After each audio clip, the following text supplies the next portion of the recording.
Max Holloway, man, he's red hot. Everywhere I've gone, it's been Max Holloway. I mean on a personal level. And my son's playing baseball.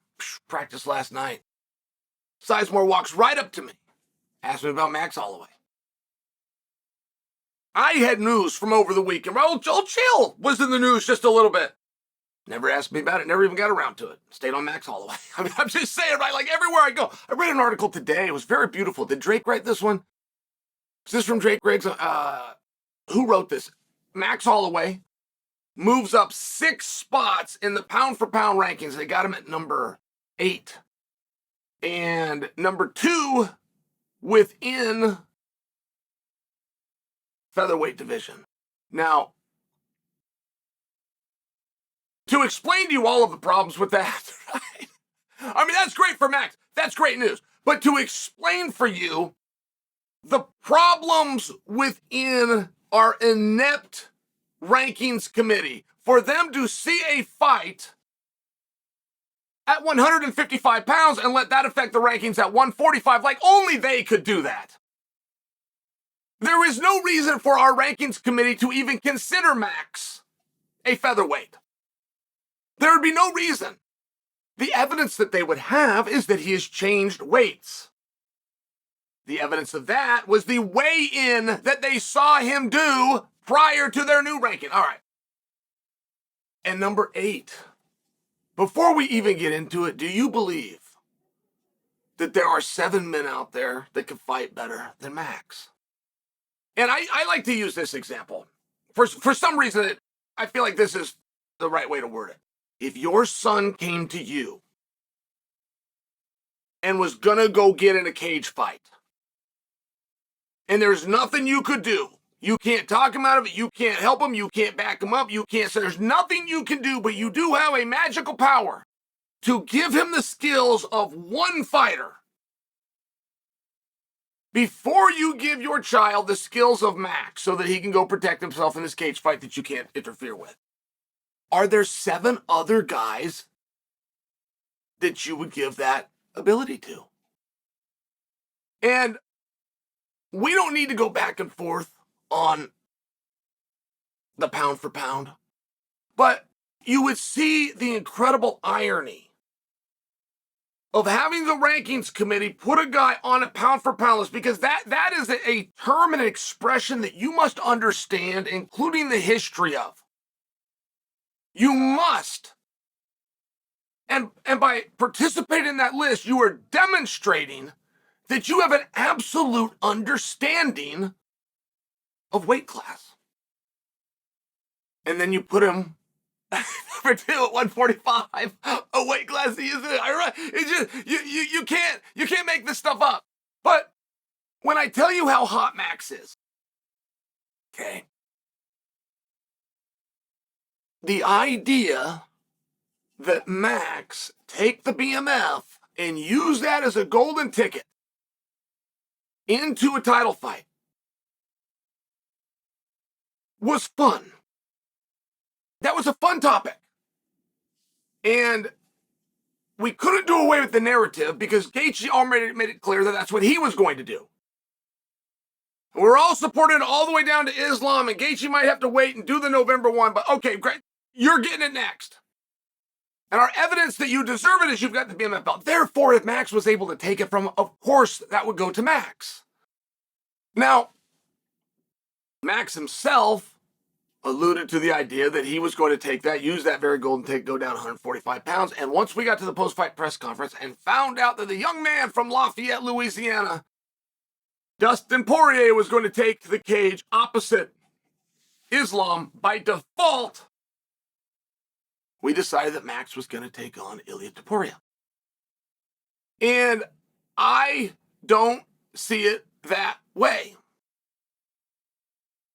And I don't see it that way, but that's exactly the way it's going to be if somebody doesn't grab Max and slap him with some cold water.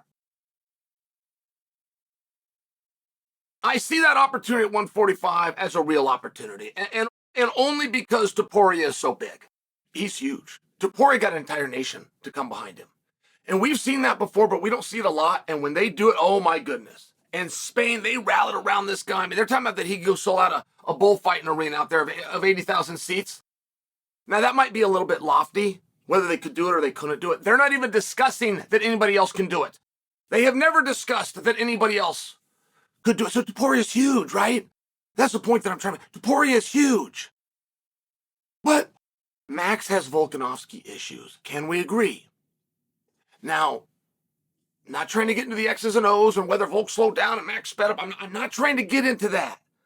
To the odds or who you think would win. When I talk about he has issues, one of the issues is how are we going to get him in there the fourth time? I mean, that's a very tricky puzzle. If I was to task you with something, and that's it, I'm going to task you with getting the media, getting the commission, getting fans, getting the fighters themselves all to agree and to go out and do this a fourth time. And one of the problems with that is, where does that end? And we kind of saw this tested with Pacquiao and Marquez Jr., or even Adesanya versus Pereira.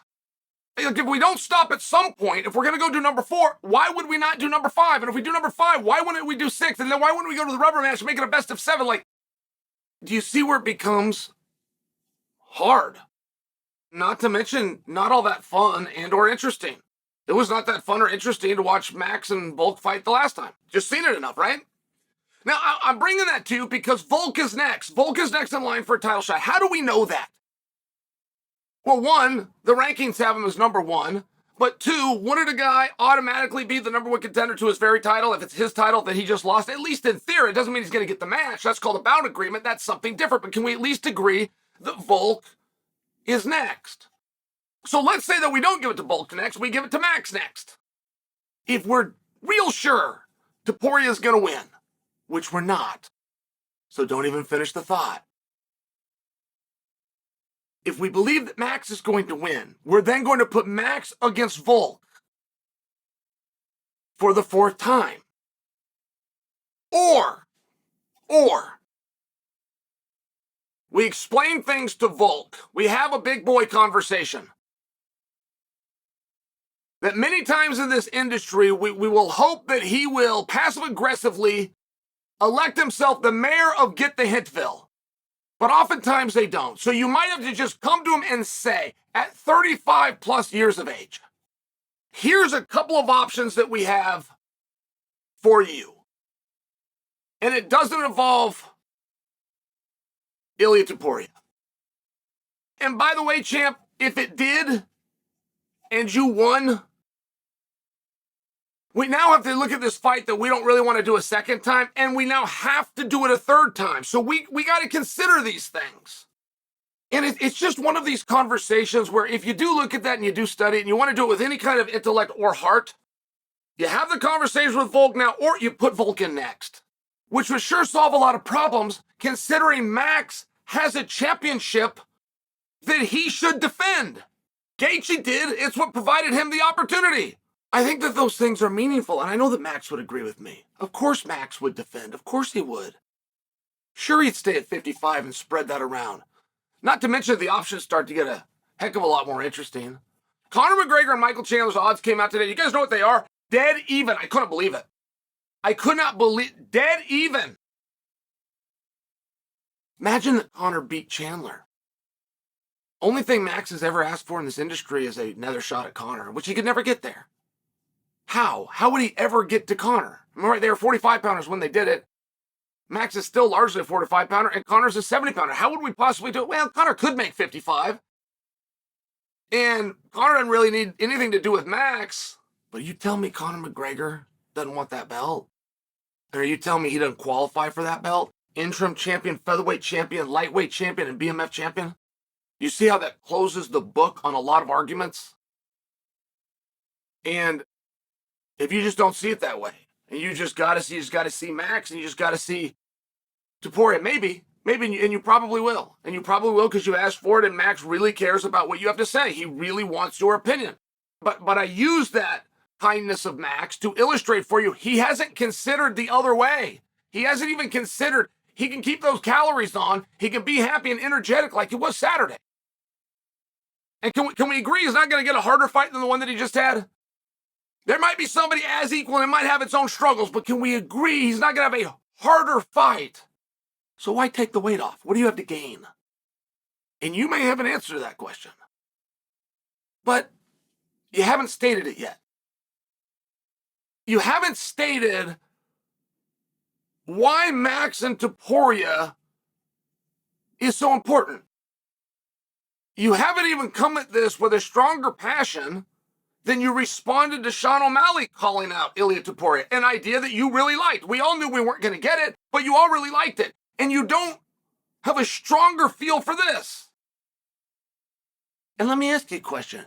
If Max comes in and takes Volk's shot, and we do understand that Volk wants the rematch and Volk wants a break, and we can't do both at the same time. So there's a very reasonable way to bring Max down and put him with Topuria. But are you then going to tell me that Volk gets the winner? Because if he gets the winner, it's a rematch, of which he had 2 last year, both called Islam, of which he's had with Max multiple times already. I mean, do you see where removing a guy from the class and having him be a champion that you can defend and put on the top of the bill starts to be really handy right now?